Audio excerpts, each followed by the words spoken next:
Right, let's see if I can beat her around to the roof. Come on, vault it, vault it, vault it. Yes.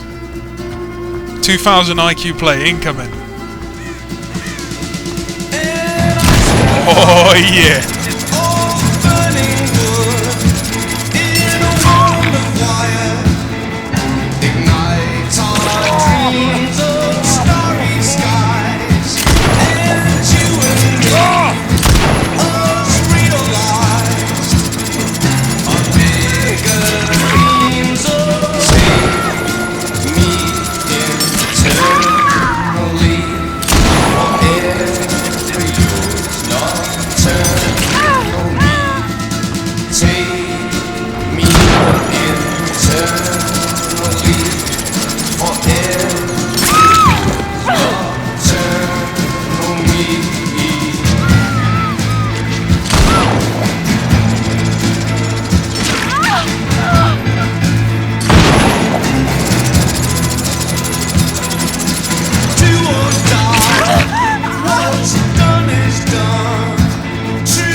Eternally, so take me in turns internally.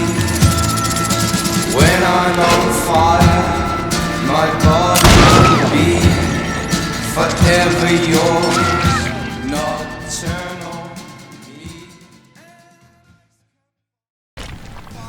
What's up, guys? We're going to be talking about the brand new killer, the Deathslinger, in this. We're going to go over some tips and some basic loadout stuff, but right now we're going to jump straight into some gameplay of it. So basically what this power does is it fires a harpoon at the survivor, it pulls them in and you can hit them. Now when you shoot them, there's a good chance the survivor can get lodged onto an object and then they can break free. And this stuns the killer for about 3 or 4 seconds, but this automatically injures the survivor and applies deep wound status effect. Now when you harpoon them, you can actually steer them, so you can move around, position them in a different area. Although, as much as this may seem like an advantage, this also can be pretty bad and a waste of time, because in this situation here, you can see that I fire the harpoon into Nia, and I steer her away and hit her. She can totally run through me in that position and go straight for the pallet and vault over. In this clip we can see how good this is at actually stopping people from looping you. So I double back here and I shoot the bill. I mean, this is a pretty bad loop to loop that anyway, but this pretty much works on most medium-sized loops.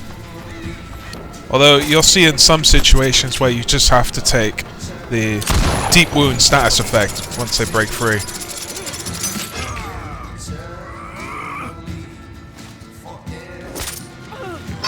Also, there's an advantage. You don't have to take this stun. You can also whiff the hit and totally negate the stun and just catch up. And this leads me to think, what if Unrelenting is actually good on this character? You can avoid the stun, just whiff a move, and then catch up immediately. So Unrelenting could actually be a decent perk on this character. One thing I will say is if you are going to whiff an attack or even try and close the gap when you're reeling somebody in just to hit them a bit sooner, something that I have realised is survivors can actually dead hard in that gap. I don't think a lot of survivors are doing it right now, but once people learn this matchup, people are going to start dead harding as soon as that harpoon breaks.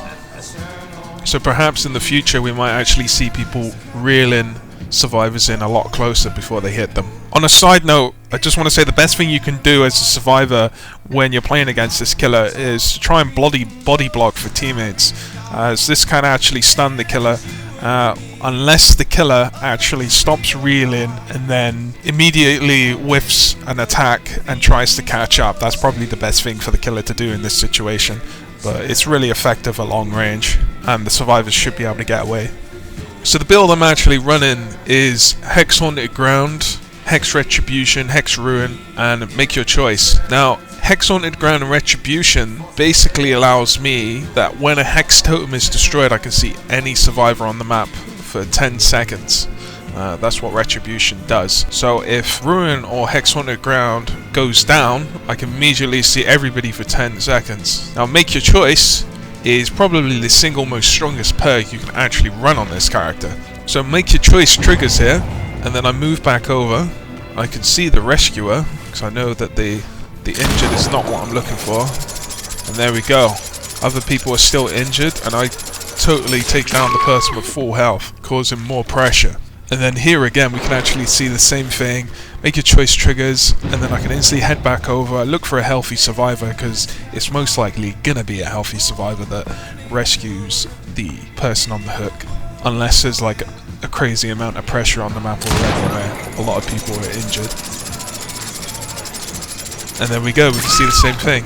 Insanely good on this character. And because your terror radius is quite small, it's only 24 meters, you don't have to worry about the rescuer getting BT on the hook survivor and the hook survivor body blocking. So you don't have to worry about that either. Okay, so now we're going to start seeing the power of Haunted Grounds and Retribution. This deadly combo is pretty insane on small maps, or even if the survivors are really bunched up. So we can see it activate here. For 10 seconds I can see all the survivors on the map. Haunted Grounds is up. They just took out Retribution again, so the 10 seconds just refreshed. It's insane. And now I can instantly turn away and go chase someone else and just slug that person.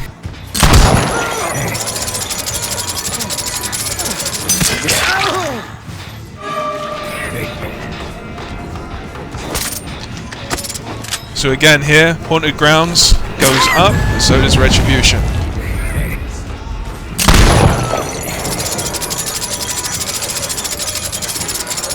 So I'm not going to go for that Ash there because he's mending, he's already being pressured to do stuff, he's going to have to heal straight afterwards. So I'm going to go for this Dwight, take him out, and then go for the next person. And we can really see the power of this perk.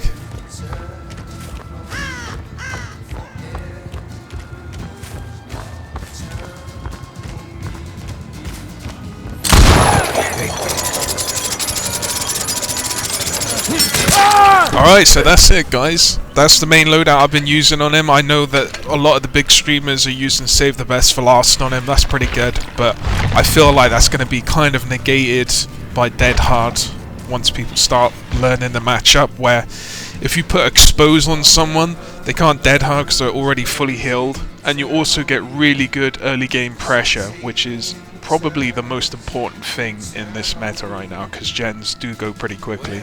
And you can really make a lot of use of Ruin if you do down a lot of people at the start. It's such a good combo. Anyway guys, that's all. Thanks for watching, and I'll speak to you guys soon.